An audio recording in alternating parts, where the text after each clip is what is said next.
if you want people to appreciate having you around, learning how to listen, that is a skill that is absolutely unbeatable. And this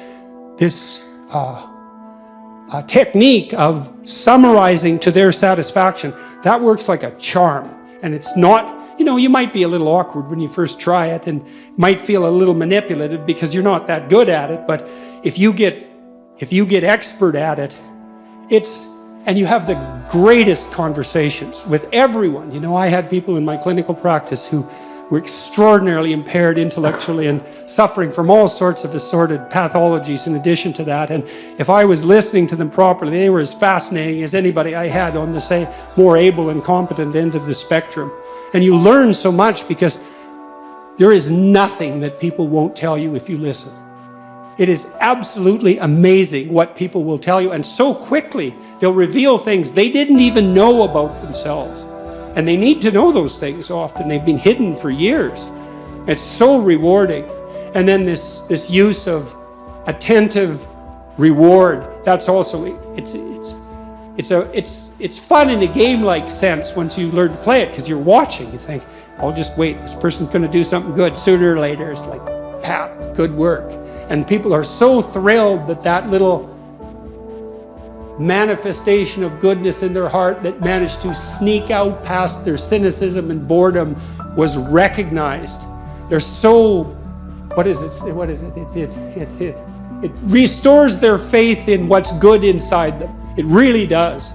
It's unbelievably powerful. And so that can work if you're embroiled in a difficult relationship, and you can't escape easily, or maybe you can't escape on moral grounds. That listening, that helps a lot. You might have to listen a lot, but that use of judicious reward, man, that's a powerful technique.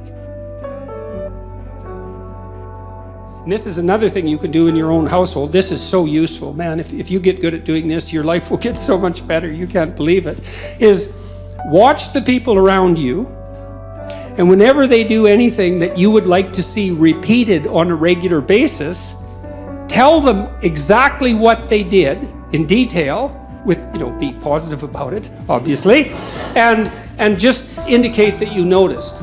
And because I saw this when I was grading student essays, and so I taught this seminar for a long time, and I was trying to teach kids how to write. They were in their 4th year of university in the honors psych program. You'd think they'd bloody well already know how to write, but they didn't.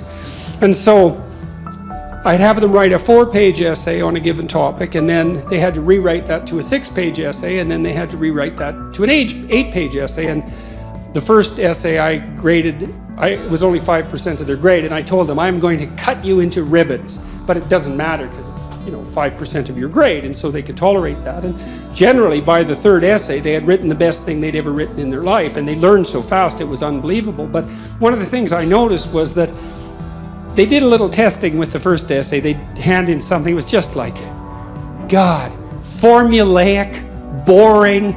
They weren't in it at all, There was nothing of the person in there. There was no thought. There was just the kind of psychobabble that they'd learned, especially if they were in faculties of education.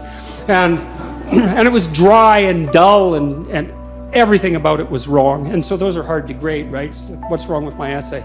Well, the words aren't right. The phrases, they're not so good. They're not organized well into sentences. The sentences aren't sequenced well in the paragraphs. The paragraphs don't make a coherent argument, and the entire thing is empty. But other than that, no problem. It was often easier just to rewrite those essays than to grade them. So in any case, though, one of the things I did learn was that even in an essay like that, there is usually like 1 sentence or 2 sentences buried on like page 3 that was an actual thought and reasonably clearly stated and somewhat gripping, It was like the person popped out from all the background rubbish and said, well, what about this? And if you saw that and checked it and said, hey, you hit the mark right there, the next essay would be like 2/3 that. And that was really fun to see. And then maybe by the 3rd essay, maybe it was all like that. And then they were really thrilled. It's like, wow, I wrote this, and it was sort of the culmination. Well, it was a 4th year seminar. It was the culmination of their career as a psychology undergraduate. So that was great fun. But you can do that in your own household. If the envious part of you isn't jealous of the revelation of the goodness of the person. And so here's the opposite tack, if you want to do this. So imagine that you're a man who's managed to attract a mate, and he believes he's punched above his weight. So this woman is more attractive, let's say, more vivacious, more desirable than he deserves. So that's going to grate on his soul a fair bit, right? Partly because her shining casts a dim light on his lack of utility, let's say. And so you can imagine someone like that being prone to jealousy for obvious reasons.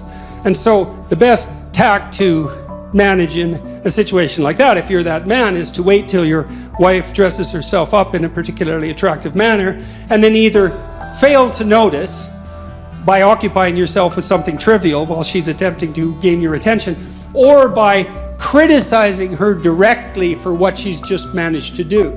And if you do that 50 times, let's say, you can be sure that she'll never reveal her attractiveness to anyone else for the rest of her life, including you, and you'll get exactly what you deserved.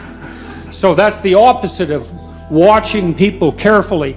Now, I learned this in part from Skinner, B.F. Skinner, the famous animal behaviorist, because he used all sorts of reinforcement contingencies to shape animal behavior. And Skinner was unbelievably good at this. He trained pigeons in World War II to guide missiles by pecking at photographs. So they could map the photographs onto the missile trajectory, viewing the territory underneath, and peck accurately enough to guide the missile to its destination. That was discontinued as the technology for guided missiles developed, but Skinner could do that. And we think pigeons, well, they're not that bright. It's like, they're smarter than you think, pigeons. That's why they can live in cities. That's not easy for a bird to pull off, It's not their natural habitat. And so, but Skinner, although he would use punishment, technically speaking, which is the application of a certain amount of pain, or threat, which is the use of anxiety, but what he believed was most effective was reward. But it required a tremendous amount of attention. So, for example, if Skinner was trying to train a rat to climb up a little ladder and then across the ladder and then maybe do a pirouette and come down, which he could do with no problem, he'd just watch the rat, and then when it got close to the ladder, he'd give it a food pellet. Now, his rats were starved, by the way, down to 3/4 of their normal body weight, so they were pretty eager to work for food. It's not something you necessarily saw in the methodology section of the papers, but, and that's not a critique of Skinner, it's just an indication of how simplification takes place in laboratory experiments. But in any case, he'd wait for the rat to get near the ladder and give it a food pellet. And soon the rat would be hanging around the ladder quite a lot. And then now and then, just more or less randomly, the rat would put a paw up on the ladder. Food pellet. Well, then the rat would hang around the bottom of the ladder with paw up. Well, if he did that continually through observation, he could get the rat to do pretty much anything that you could imagine a rat could do, and then maybe some things you couldn't imagine. And this isn't a manipulative technique, by the way, although it can be used that way. It's not effective unless you do it with a certain degree of wisdom. You want to think, well, what do you want in your house? How about peace, tranquility, happiness, and humor? Something like that.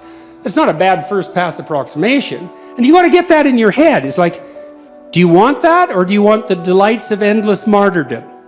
Because you have to make a choice, and you might think, I wouldn't pick martyrdom. It's like, really? Really? You wouldn't, eh? You'd pick peace and happiness and humor, and so everywhere you go, that's all you're ever surrounded with. It's like highly improbable. So don't be so sure you're aiming up. But if you can orient yourself in that direction, and carefully, and knowing full well what the hellish alternative is, because you need to know that, then you can watch and see, well, when is this manifesting itself in the people around me?